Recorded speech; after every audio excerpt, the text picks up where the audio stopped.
এটা নাম হচ্ছে অরিজিনাল জাপানি ডুপ্লেক্স ঘর। ঘরের সবচেয়ে ইউনিক ব্যাপারটা হচ্ছে থাই গ্লাস করা, আবার উপরে ঝুলন্ত একটি বারান্দা, খুবই ইউনিক ডিজাইনের সিঁড়িটাও করেছে 100% এই হচ্ছে আমাদের একবার ঘর। স্মার্ট লক, একদম স্মার্ট লক। এটা হচ্ছে কিচেন, এটা কিন্তু নামে কিচেন না ভাই, এটা kitchen means kitchen. Gas cylinder কিন্তু আমি রেখেছি একদম ভিতরে। এইটা হচ্ছে স্লাইডিং, দেখুন একবারে কিন্তু সম্পূর্ণ ফিটিং সহ ওয়াশরুমটা। এই জায়গাটাতে আমরা কিন্তু আবার বেসিন লাগিয়েছি, এগুলো 4x3 দিয়েছি। এখানে সিঁড়িটা খুব স্মুথলি, ভাই কত সুন্দর সিস্টেম করা, একবারে ফ্ল্যাট বাসার মতো। এটাও স্লাইডিং ডোর অবশ্যই। আবার এটা হচ্ছে একটি বেডরুম। আমরা এখানে মেলামেন বোর্ড দিয়েছি এবং বাই লক। দোতলাতেও আমরা কিন্তু সেই আধুনিক দরজা লাগিয়েছি। এটা কিন্তু খোলা একদম, আপনি রোদে পুড়তে পারবেন যেমন, বৃষ্টিতেও তেমন ভিজতে পারবেন। কাঠের ঝালট কেউ কখনো দেখেছেন কিনা?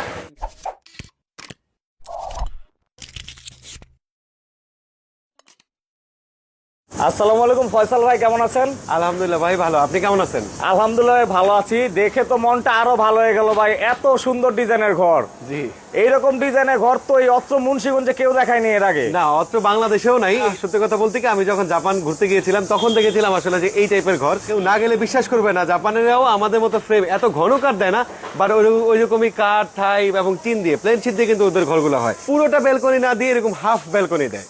তার মানে আমরা বলতে পারি এটা হচ্ছে অরিজিনাল জাপানি ডিজাইনের ঘর। জি, এটা নাম হচ্ছে অরিজিনাল জাপানি ডুপ্লেক্স ঘর। ওকে, তো সেক্ষেত্রে অবশ্যই ভিডিও স্ক্রিনে আপনার নাম্বার দেওয়া থাকবে, যাতে সবাই যোগাযোগ করে এই ঘরগুলো নিতে পারে। প্রতিষ্ঠানের নাম ঠিকানাটা বলে দিন ভাই। জি, আমার প্রতিষ্ঠান হচ্ছে হাওলাদার এন্টারপ্রাইজ। আমার দোকান হচ্ছে কলাবাগান কাঠপট্টিতে এবং ওয়ার্কশপ হচ্ছে বড়নপাড়া লৌহজং মুন্সিগঞ্জ, মানে ঘোড়াদর মাতবরবাড়ি ব্রিজ সংলগ্ন লৌহজং মুন্সিগঞ্জ। বাইরে থেকে আমরা একটু ঘরটা দেখাই। মানে ঘরের সবচেয়ে ইউনিক ব্যাপারটা হচ্ছে থাই গ্লাস করা, আবার উপরে ঝুলন্ত একটি বারান্দা। সত্যি কথা বলতে কি মেরা ভাই, এই ঘরটা পুরোটা ইউনিক।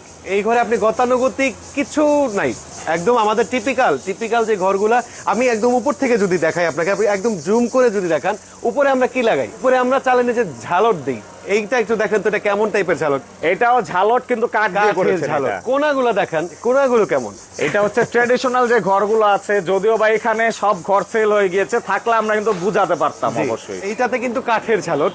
এইখানে আমরা এইগুলো একদম বেসিক রেখেছি। এই ডিজাইনগুলো, বিটগুলো কিন্তু আমরা কোনো কাজ করি নাই, নকশা করি না, একদম বেসিকটাই। এটাতে যেহেতু আমি টিপিক্যাল না, আউট অফ দ্য বক্স, তো একদমই টিপিক্যাল কিছু করি নাই। আবার সিঁড়ির ডিজাইনটা একটু আমরা একদম দেখাই। সিঁড়ি থেকে, হ্যাঁ এটা বললাম যে ইচ এন্ড এভরি ডিটেইল। সিঁড়ি এই টাইপের সিঁড়ি আপনি একদম দৌড়ায়া, বিল্ডিং এর যেমন হয় দৌড়ায় উঠবেন, দৌড়ায় নামবেন, মানে একদম স্মুথলি। মানে খুবই ইউনিক ডিজাইনের সিঁড়িটাও করেছে 100%। আর ঝুলন্ত বারান্দার ভিতরে বারান্দাটা কিন্তু টোটালি ডিফারেন্ট, টোটালি ইউনিক। এখন দেখেন, অনেক কমপ্লেইন পেতাম যে এই সামনে থেকে ফাঁকা ফাঁকা দেখা যেত। এটা আমিও অনেকবার ভেবে দেখেছি। তো আমরা কি করলাম যে সামনে ফার্স্ট লুক হচ্ছে, মানে বলে না, first look is the best look, first impression is the last impression. হ্যাঁ, সো এইটা দেখেন, এইটাতে আমরা কিন্তু একদম আটকে দিয়েছি যাতে এই লুকটা যাতে ভালো আসে। এখানে আপনি 3 পাশ খোলা থাকুক, বাট সামনেটা একদম ভালো। এবং আমরা যদি ঘরে ঢুকতে ঢুকতে আপনাকে দেখাই, এটা কাঠের ফ্রেম করা বিল্ডিং এর মতো, বিল্ডিং এর মানে হাফ হচ্ছে গ্লাসের কাজ করা, আবার অর্ধেক হচ্ছে কাঠের। রাইট। তো মেইনলি আসলে কি ঘরের ডিজাইনটা এত সুন্দর ইউনিক হয়েছে, আমরা কিন্তু মূল পয়েন্ট গুলো ভুলে যাচ্ছি। কি কাঠ দিয়ে তৈরি করা এই ঘরটা? এইটাও মিক্স কাঠ। চাইলেই আমি লোহা কাঠ দিয়ে সব করতে পারতাম, কিন্তু তখন আমার বাজেটটা অনেক বেশি হয়ে যাইতো। যদিও এটাতে মোটামুটি বাজেট ফ্রেন্ডলি বলা চলে, মিডিয়াম বাজেটের ঘর তুলনায় বাজেট ফ্রেন্ডলি আর কি। হ্যাঁ, আমি এইটাতে যে সুবিধা দিব সেটা অনুযায়ী এটাতে যথেষ্ট বাজেট ফ্রেন্ডলি। এটা আপনারাই যাচাই করতে পারবেন। সাইজটা কেমন ঘরের? এইটা কিন্তু বেসিক সাইজ না, এটা হচ্ছে ভাই 25 ফিট বাই 13 ফিট, মানে 25 বন্দরের মতো হ্যাঁ, this size is the biggest size ever. Readymade সাইজের ভিতরে সবচেয়ে বড় সাইজ এটা, একদম বিগেস্ট হচ্ছে 25। থাইগুলো হচ্ছে কি টাইপের থাই দিয়েছেন ভাই? ভাই থাই হচ্ছে আপনার যে এখানে হচ্ছে অ্যালুমিনিয়াম, এবং দেখেন থাইটাও কিন্তু আমরা টিপিক্যালি যে গ্রাম অঞ্চলে যেগুলো লাগাই আপনার সিলভার কালারের, এখানে কিন্তু আমরা ব্ল্যাক দিছি। ব্ল্যাক আউটডোর অংশ এটা। হ্যাঁ, আউটডোর অংশটা ব্ল্যাক কিন্তু একদমই ইউনিক, এবং সিলভার কালারটা খুবই কমন ভাই, সবাই লাগায় লোকাল, কিন্তু আমি এখানে কোনো কিছুই লোকাল লাগাই না, একদম মনের মতো। মানে এসি ইজিলি ইউজ করা যাবে 100%। তো চলুন আমরা কথা না বাড়িয়ে একটু ভিতরে যাই। জি, এইটাতে আমরা এখন ভিতরে যাব। ভিতরে গেলে আমরা সচরাচর যে বিল্ডিং এ যেরকম ঢুকি বা আমাদের ফ্ল্যাট গুলোতে, এই হচ্ছে আমাদের একবার স্মার্ট লক, একদম স্মার্ট লক। ভিতর অংশটা কিন্তু বিশাল বড়। এটা তো রুম কয়টা করা ভাই? ভাই এইটাতে নিচের তলাটা আমরা একটা হল রুম রেখেছি, নিচে কোনো আমরা এক্সট্রা কোনো রেখেনি। নিচে রেখেছি হচ্ছে আপনার কিচেন, টয়লেট, ডাইনিং স্পেস। মানে এই যে এটা হচ্ছে কিচেন, এটা হচ্ছে কিচেন। এটা কিন্তু নামে কিচেন না ভাই, এটা কিচেন মিন্স কিচেন, মানে দেখুন একবার রানিং কিচেন কিন্তু লাইভ কিচেন। এইখানে আপনি যখন রান্না করবেন এই জায়গাটা আপনি খুলে দেবেন, এইখানে যত ধোয়া আছে সব চলে যাবে। চাইলে কিচেন হুডও ইউজ করা হ্যাঁ 100% কিচেন হুড। এইখানে আপনি আপনার যা আছে মাল সামানগুলো এগুলো রেখে দিতে পারবেন। গ্যাসের চুলাটা এই যেহেতু গ্যাস সিলিন্ডার কিন্তু আমি রেখেছি একদম ভিতরে, একদম safe। গ্যাস সিলিন্ডার কিন্তু গ্যাস একবার সিলিন্ডার। সাইড করা। হ্যাঁ, এখন এইখানে আপনি সিঙ্ক পাচ্ছেন এইটা। হ্যাঁ, একবারে কিন্তু দেখুন সম্পূর্ণ ফিটিং করা। একদম আসলে সঠিক। রেডিমেড ঘরের জগতে এটাই এই প্রথমবার হচ্ছে। জি। তো এই যে এইখান দিয়ে দেখুন জানালাগুলো এই- খোলা রাখলে কিন্তু অনেক সুন্দর লাগে। যথেষ্ট। এইখানটাতে একটা ডাইনিং টেবিল থাকবে। আমার প্ল্যানটা হচ্ছে ভাই যে এখানে একটা ডাইনিং টেবিল থাকবে, এখানে একটা ছোটখাটো একটা সোফা থাকবে, এইটা হচ্ছে আপনার স্টেয়ার। এখানে জানালা সবগুলো যদি আমরা খুলে দিই যথেষ্ট আলো বাতাস ভাই, অনেক জানালা খুলে দিলে কিন্তু আলো বাতাসে কোনো অনেক কমতি হবে অনেক না। আলো বাতাস। আর থাইয়ে আর তো এই পুরোপুরি সিঁড়িটা এমনিতেও দেখুন, পুরোপুরি ডুপ্লেক্স এমনিতেও সিঁড়ির অন্ধকার। ভিতরে কিন্তু ভিন্ন ডিজাইন এটা। ভাই এইটাতে বললাম যে আমি টিপিক্যাল কিচ্ছু করি না, এইটাতে একদম আউট অফ দ্য বক্স। এইটা হচ্ছে স্লাইডিং ডোর। Sliding door. আমরা এতদিন স্লাইডিং বলতাম, আসলে কেমন স্লাইডিং, এইটা হচ্ছে স্লাইডিং। ঢোকার পর এইখানে কি ওয়াশরুম ভাই 100%। দেখুন একবারে কিন্তু সম্পূর্ণ ফিটিং সহ ওয়াশরুমটা। জি একদম, মানে আমি এইখানে জাস্ট আপনাদের বোঝানোর জন্য এইখানে ওয়াল ম্যাট ফ্লোর ম্যাট ব্যবহার করেছি। এইটাতে চাইলে আপনারা 100% ঢালাই দিতে পারবেন। যদি কারো ডাউট থাকে আমার অফিসে করা আছে, আপনারা এখানে 1.5 ইঞ্চি পরিমাণ ঢালাই দিয়ে যে কোনো টাইলস লাগাতে পারবেন এবং আধুনিক ফিটিংস লাগানো। এখানে আপনার কল আছে, এখানে আপনার শাওয়ার, এখানে হাই কমোড, হ্যাঁ এগুলো কমপ্লিমেন্টারি থাকতেছে, এটা ঘরের সাথে কমপ্লিমেন্টারি। Okay. কাস্টমার শুধুমাত্র পানির লাইনটা দিবে। পানির একটা উপরে আমি টাঙ্কি রাখারও জায়গা আছে। টাঙ্কি মোটর রাখবে কোথায় দেখেন, মোটর রাখার স্পেস হচ্ছে এই সিঁড়ির নিচে। এখন আসেন বেসিন, দেখেন এই জায়গাটাতে আমরা কিন্তু আবার বেসিন লাগিয়েছি। জাস্ট পানির লাইনটা আমরা পানির লাইনটা দেওয়া হয় না, পানির লাইনটা যেহেতু এটা এখানে সেল দেওয়া করে সম্ভব না। ফেলবেন। হ্যাঁ, পানির লাইন এখানে দেওয়া সম্ভব না। কাস্টমাররা শুধুমাত্র এখানে নিচে একটা মোটর দিবে এবং সবকিছু হিডেন, যথেষ্ট জায়গা আছে। উপরে টাঙ্কির জায়গা রাখা আছে, টাঙ্কি লাগিয়ে খুব সুন্দরভাবে ব্যবহার করবে। এবং এই ঘরটার জন্য আপনার একবার ঢুকলে কোনো কিছুর জন্য কিন্তু আর বেরোতে হবে না, একদম ফ্ল্যাটের মতো। তার মানে একবার অ্যাটাচ করে ওয়াশরুম দেওয়া, বেসিন দেওয়া আছে, রুমের ভিতরে কিচেন দেওয়া। হ্যাঁ, এবং এটা বেশ বড় সাইজের। আপনি এইখান থেকে যদি দেখেন এই ঘরটা কিন্তু আমরা সিঁড়িটা যে কোথায় উঠছে এটা কিন্তু এখান থেকে দেখা যাচ্ছে না।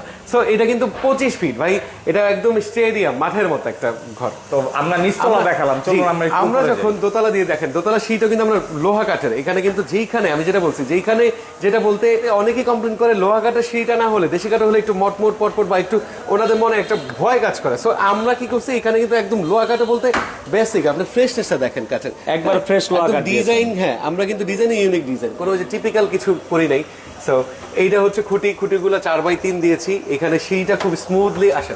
আর এই সিঁড়ির যে হ্যান্ডেলটা, হাতলটা হচ্ছে একবারে ট্রেডিশনালের বাহিরে। না, একদমই ট্রেডিশনালের বাইরে। তো উঠার পর এটা কি অংশ ভাই এটা? জি, এইটা ল্যান্ডিং স্পেস। মানে উঠার পর হচ্ছে জাস্ট আপনারা ঘুরে যাবেন করিডোরের মতো করে। হ্যাঁ, করিডোরের মতো ঘুরে যাবেন। করিডোরের মতো যখন ঘুরবেন, আসেন আবার এইখানে- এখানে কি স্পেস? এই জায়গাটা হচ্ছে আপনি টাঙ্কি রাখবেন। এখানে আপনি 250 কেন 500 লিটার পর্যন্ত, মানে টাঙ্কি রাখার জন্য জায়গা। হ্যাঁ টাঙ্কি রাখার জন্য ওয়েট নিতে পারবে তো ভাই? 100% ভাই। এই নিচের এইগুলো লড়াগুলো তো লোহা কাঠের। তার মানে কিন্তু অনেক মজবুত হবে 100%। অবশ্যই। এইটার নিচে একটা লোহা কাঠের লড়া লাগানো আছে, এইটার নিচে লড়া লাগানো আছে এবং পাটাতন যেটা দিছি 3.5 ইঞ্চি, 100% 3 ইঞ্চি কাঠ এবং অনেক থিকনেস।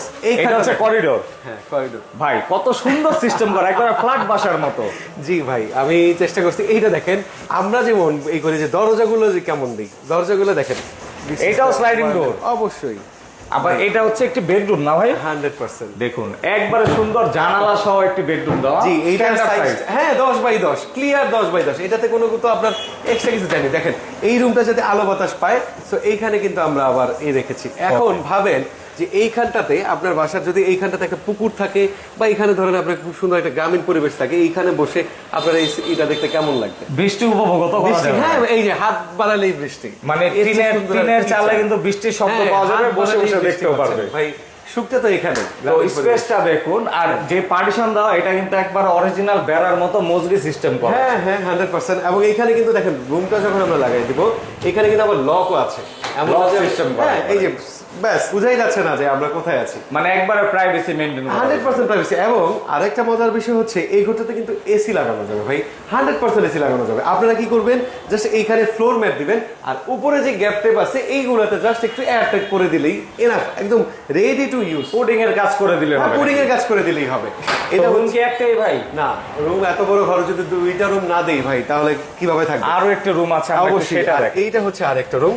এটা কি master bed ভাই? Master bed, yes. বিশাল বড় কিন্তু এই বিশাল বড় সাইজের এই রুমটাতে রুমের সাইজ হচ্ছে আপনার 10 ফিট বাই 13 ফিট। আর জানালা হচ্ছে দুইটাই একদিকে দিয়েছে। হ্যাঁ, একদিকে, এই যে যথেষ্ট আলো বাতাস পাচ্ছেন। এখন যেহেতু অলমোস্ট সন্ধ্যা, সো আবার সিলিংটা দেখেন, সিলিংটাও কিন্তু আমরা একদমই নতুন, মানে আধুনিকের চেয়ে আধুনিক। একটা মানে বিষয়, হিট প্রুফ সিলিং দেওয়া। একটা বিষয় কি ভাই, এতটুকু আমি বলতে পারি, এই ঘরটা আমি বলবো যে এটা সময়ের চেয়ে 20 বছর আগানো। আজ থেকে 20 বছর পরে মানুষ যেরকম চিন্তা করবে বা যেরকম জিনিসগুলো আমাদের প্রয়োজন হবে, তো এই চিন্তা করে আসলে আমি এটা জাপানে দেখেছি যে ওরা তো জাপানের আমাদের থেকে অ্যাটলিস্ট 100 বছর আগে।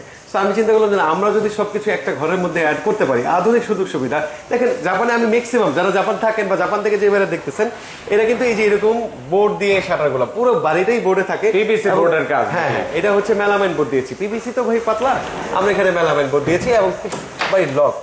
ব্যাস, এটা 10 ফিট বাই 13 ফিট।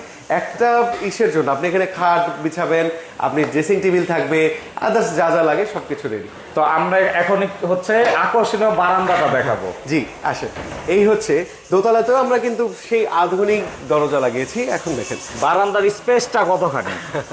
মোটামুটি এটা কিন্তু একটু ভিন্ন ডিজাইন। কেন বললাম? একদমই ভিন্ন। এটা ট্র্যাডিশনাল ঘরে হচ্ছে সম্পূর্ণ ঘরের সাইজ অনুযায়ী বারান্দাটা হয়। যেমন এই যে এইখানে দেখুন, এটা হচ্ছে আপনাদের ট্র্যাডিশনাল ডিজাইন না ভাই? জি জি। আর এইটা হচ্ছে জাপানিজ কালেকশন। কাস্টমাররা হ্যাঁ বলতে পারবে যে কোনটা আসলে ভালো লাগে। এইটা কিন্তু খোলা একদম, আপনি রোদে পড়তে পারবেন যেমন, বৃষ্টিতেও তেমন ভিজতে পারবেন, ভিজা সম্ভব এখানে চাইলে, কারণ এটা হচ্ছে একটু এক্সট্রা বাড়ানো। হ্যাঁ, এটা কিন্তু 4 ফিট না ভাই, এটা 5 ফিট প্লাস। এটা কিন্তু 4 ফিটের চেয়েও বেশি, 5 feet plus. So 5 feet by 9 feet. এবং এটাতে আপনাদের বিন্দুমাত্র ভয়ের কোনো কারণেই এটা বৃষ্টিতে ভিজবে, এটা করবে ওটা করবে, পচে যাবে না। এইটাতে যা কাঠ লাগানো আছে একদম পাটাতন থেকে পাটাতন খুঁটি, এবং একদম 100% মজবুত। নৈচাগুলো দেখেন ভাই, নৈচাগুলো কিন্তু আড়াই আড়াই, মানে বেসিক কিচ্ছু নাই। ডিজাইন কিন্তু ভিন্ন রকম একদম 100% ডিজাইনের বিষয়টাই আপনি একটু খেয়াল করে দেখেন, লুকটাই চেঞ্জ। ওকে, তো সেই ক্ষেত্রে কিন্তু অবশ্যই মানে এটাতে যে কাঠ ইউজ করা হয়েছে, কাঠের দিক থেকে কিন্তু কোনো আপোষ করা হয় 100% ভাই, কাঠের দিক থেকে বিন্দুমাত্র কোনো আপোষ করি না। আর এই যে আমরা নিচ থেকে যেটা দেখাচ্ছিলাম ঝালটের ডিজাইন, এইটা একটু দেখেন ঝালট। আপনারা তো টিপিক্যাল আমাদের ওই টিনের ঝালটগুলো দেখেন, কাঠের ঝালট কেউ কখনো দেখেছেন কিনা এইটা একটু দেখেন। নতুন অনেক কিছু আমরা দেখাবো। এই কর্নারে দেখেন, কর্নারে কোনা যেটা আমরা বলি, কর্নারের ডিজাইনটাও কিন্তু অনেক সুন্দর। কর্নারের ডিজাইনটা কিন্তু অনেক সুন্দর। চালে আমরা 32 মিলি ঢেউটিন দিয়েছি এবং বেড়াতে দিয়েছি 26 মিলি আবুল খায়ের প্লেন শীট। আর এটাতে খুঁটিগুলো থাকতেছে লোহাকার 4x3-এর, উপরের যতগুলো লড়া আছে উপরের লড়াগুলো লোহাকার দিয়েছি। এরপরে শোয়া পায়ের দুইটা যে টানা পায়ের যেটা বলে ওইটা লোহাকার দিয়েছি। প্লাস হচ্ছে আপনার সিঁড়িটা যেহেতু বেসিক, নিচের সিঁড়ি এবং উপরের সিঁড়ি, ভাই সিঁড়িতে অনেক কাঠ লাগছে। নিচের সিঁড়িটা দেখলেই বোঝা যাবে যে সিঁড়িটা যেমন আমরা চওড়া করেছি এবং কাঠও লাগছে অনেক, কারণ এই ঘরটা আমি বাজেটের কথা চিন্তা করি। আমি বললাম যে আমি এইরকম একটা বাসাতে ছিলাম, তো তখনই আমি চিন্তা করছি যে না, আমি গেলে দেশে ফিরে গেলে অবশ্যই আমি এই টাইপের একটা ঘর বানাবো। বাজেট যায় যাক। আমরা কিন্তু আসলে এই ঘর সম্পর্কে অনেক কিছুই জানলাম। আর এত সুন্দর বারান্দা আসার পর কিন্তু আমার আসলেই ভালো লাগছে, নিচে যেতে মন চাচ্ছে না, যেটা সত্যি কথা। আমরা প্রাইসটা এখান থেকে জানবো ভাই। অবশ্যই।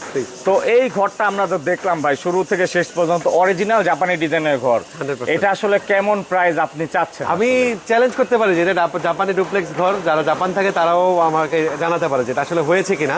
বিশেষ করে এই ট্যারেস, আবার এই যে বোর্ড দিয়ে যেই স্লাইডিং ডোরগুলো, চেষ্টা করেছি আমি বানানোর জন্য। আমি জাপান এবং বাংলাদেশে একটা ফিউশন তৈরি করার চেষ্টা করেছি, ক্রস ওভার।